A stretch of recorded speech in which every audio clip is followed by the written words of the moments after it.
Soğuk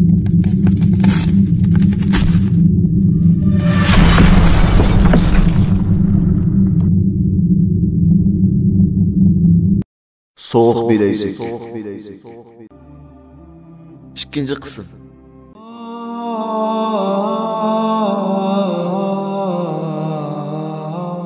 Nahayet şefkatlik ve mihriban Allah'ın ismi bilen başlayayım. Esselamu aleyküm ve rahmetullahi ve berekatuhu. Tövende İslam çakarlar grup tayyorlagan hicret tarixlaridan Soğuk bilezik degan eserini anlatışını başlayımız. Soğuk bilezik.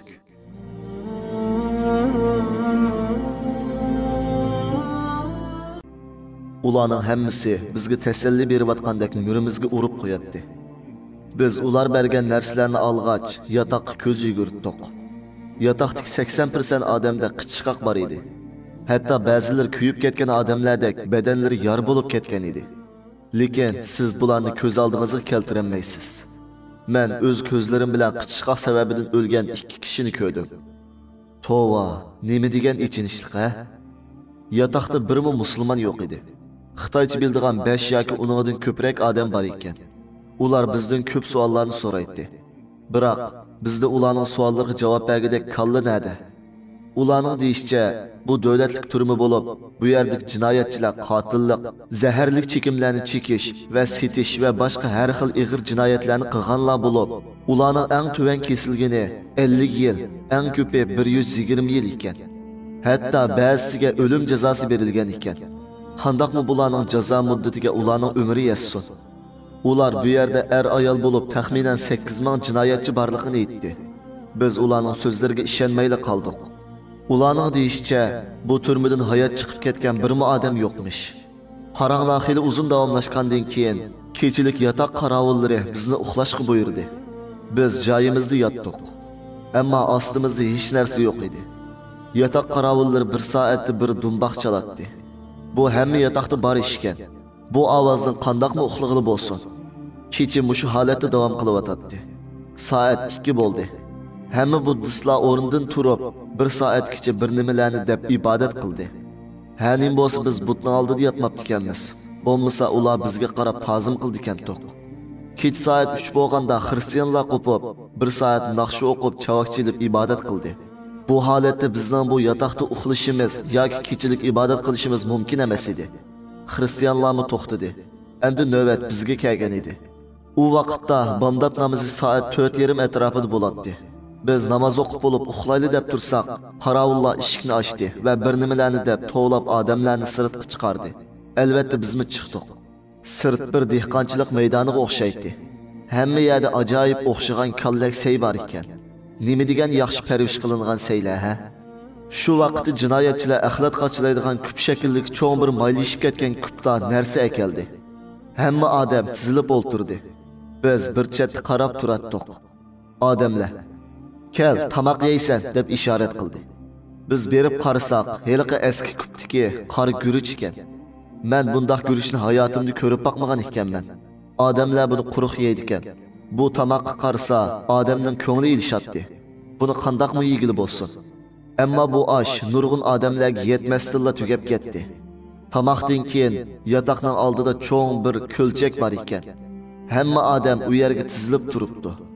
Ig'zida cho'ng pushtak, qo'lida kaltak bor bir kishi bu suvga mas'ul ekan.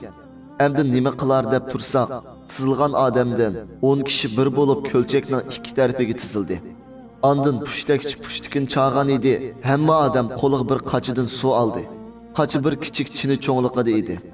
Suvni faqat 3 qitimla oladi. Ular ho'yladagi ko'ktatning eski faxallarini so'pinning o'rnida surkab shiltatdi. 2 minut o'tdi. Pushtakchi yana pushtikini chaldi. Bu qitimmo 3 chini suv oldi. Ondan ular u yerdan haydilib boshqa 10 kishi o'rniga keldi. Albatta hamma odam yalang'och edi. Bu 6 chini suv qandoqmi butun badanga yetsin. Ammo suv oz, odam ko'p, boshqa amal yo'q-da. Endi bizning holimiz nima bo'lar? Yenimizga heliq tarjimon Xitoy kelib, "Sizlarni berib yo'yininglar, ondan tamoq yanglar, men ko'rsatib qo'yay" dedi. Biz, "Bu yo'yinish majburiymi?" desak, u "Yo'q, ixtiyoriy" dedi. Biz, "Undaqda keyin yo'yinayli, tamoqni hozir yemaymiz" dedik. Bizde tünügün yataqda başqalar bergen teyyaçüp bar idi. Biz şunu yeydik. Tamaqdan keyin o'ltirg'idek yeri izdidik. Yataqning ikki yon tarafi qashlig'uvchilar bilan to'shib ketgan edi. Qashlig'uvchilar qandoq qashlig'uvchi? Ular shundoq kishilarki, ularning badanida ig'izlarining lavlaridan boshqa saq yer yo'q edi. Qarmoqqa qichqoqning dastidan ko'yib saqaygan kishilarga o'xshaydi. Bu bechoralar qo'llaridagi kichik yog'ochlar bilan bir-birini qashlab qo'yatdi. Bizning yataqda qichqoq eng ig'ir bo'lib, bu odamlar 100 dan ko'p edi. Hamma yer shular bilan to'shib ketgan bo'lib, biz mangtaslikda yataqning keyni tarafida azroq bo'sh o'rinni tepib o'ltirdik. Keyin hammamiz shu yerda o'ltirib uxlab qoldik. Tushlik tomoq kelgan ekan. Boshqalar bizni o'yg'atdi. Qarasak namoz vaqti ham bo'lib qopti. Biz tomoqni ko'raylik deb basak, yana shu etiganki qor gurich ekan. Biz atidan boshlab bar tayyochubni yeb ro'z tutayli. Rizq Allohdan, tugaganda bir gap bo'lar dedik. Namoz o'qib bo'lib, yana heliqi yerga kelib, bir-birimiz bilan paranglashib o'ltirdik va bir oz parangdan keyin Qur'on o'qidik. Bizni ko'rgan odamlar bizga diqqat bilan qaraydi. Tushdan keyin soat 3 lar atrofida jinoyatchilar yotoqqa haydaldi. Kechlik tomoq bermaydi ekan. Shunga bu yerdagi odamlar to'lim o'ruq ekan. Biz yotoqqa kirib asr namozini o'qidik. Namozdan keyin qarindoshlar, bu yerda qanchalik turimiz bilmaymiz. Kunda vaqt belgilab Qur'on yodlayli. Bir-birimizga nasihat qilayli deyishdik. Biz buningga birlik kelgandan keyin shom namozgacha yotoq boshlig'ining faqat birlik etim ruxsat berish sharti bilan hojatxonada yuyinib oldik. Bu kechimo ilgirgidek o'tdi. Atis atiganda yotoq keyindagi bo'sh o'ringa berib o'ltirdik. Biz deyishganda tushkicha nasihatlashni maqsad qildik. Men hiliq Shahid fuqamga, Ubul Qosim, seni nashidga usta deb anglagan edim. Bizga bir nashid o'qib bergin, dedim. U qaysi nashidni o'qiyman? O'zbekchimi yoki Uyg'urchimi deb so'radi. Men ichimda, "Ha, demak bu ko'p nashid bildikanda" dedim. Ondan uningga, "Qaysi tilda bo'lsa mayli, lekin nashidan uzun bo'lsin. Nashidda duo, nasihat va bayon bo'lsin. Qani endi mushundaq nashid aytqin" dedim. U, "Ma'qul aka, lekin mening bir so'raydigan savolim bor. Hozirgacha ishongim kelmaydigan bir ishni so'rayman. Lekin cho'qim tafsiliy deb bersiz" dedi. Men ma'qul bo'ldim. U nashidni boshildi. "Duo qiling birodarlar, xaloskori bo'laylik biz. Birodarlar g'arib holda xaloskorni kutar doim. Nusratingni ber Allohim, ijobat qilgin doim. Iflos axlat joyidan betar, so'g'uq zindonlarda yotar. Qachongacha birodarim dardu alamlardan yutar. So'g'uq o'tgan qo'llarida surtar ko'zdan yoshlarini. Xiyol surib igiliganda ko'tarilmas boshlarini. Hijob kiygan musulmonlar hech chiqolmas zindonlardan. Saqlay olmas nomuslarni, yig'lar faqat bechoralar. Birodarlar izib qolgan, jasadda ham quvvat yo'qolgan. Hatto zolim muttahamlar azoblashdan herib qolgan. Qalbi toshdan betar qatqan, vijdonlarni pulga sotgan. Bundan ortiq vahshiy bo'lmas azoblashdan lazzat topgan. Azoblarni ta'riflasam, tilim barmas aytay desam, qani ashu kofirlarni men ham shundoq azoblasam. Ochlik bilan kunlar o'tar, yig'lab bidor tunlar o'tar. Alloh yodi bilan doim qalbdan dardu alam ketar. G'amkin bo'lmang birodarlar, nisb bo'lsa ko'risharmiz. Sizni ozod qilish uchun jon chiqqucha urusharmiz.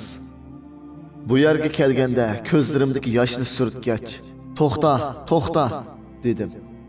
"Ey Alloh, bizni igi chaqisi bo'lmagan, yo'qlaydigan odami bo'lmagan, sendan boshqa yordamchisi bo'lmagan shu asrlarga yordam qilgin" deb duo qildim. Ular "Amin" dedi. Men "Endi davomlashtir" dedim. U nashidni davomlashtirdi. "Ko'rgim kelar yuzingizni, yoshqa to'lgan ko'zingizni. Bu Allohning taqdiridir, ko'p qiynamang o'zingizni. Hatto o'tmas pichoqlar ham chaqlanganda o'tkir bo'lar. Shunga o'xshash iymonlar ham musibatdan nurg'a to'lar. Haqda tursa kelar shundoq til ahonat imtihonlar. Qiynaldilar shirin jonlar, ko'p to'kilar aziz qonlar. Gunohimiz birdan ikkidan to'kilmoqda qonlar bilan.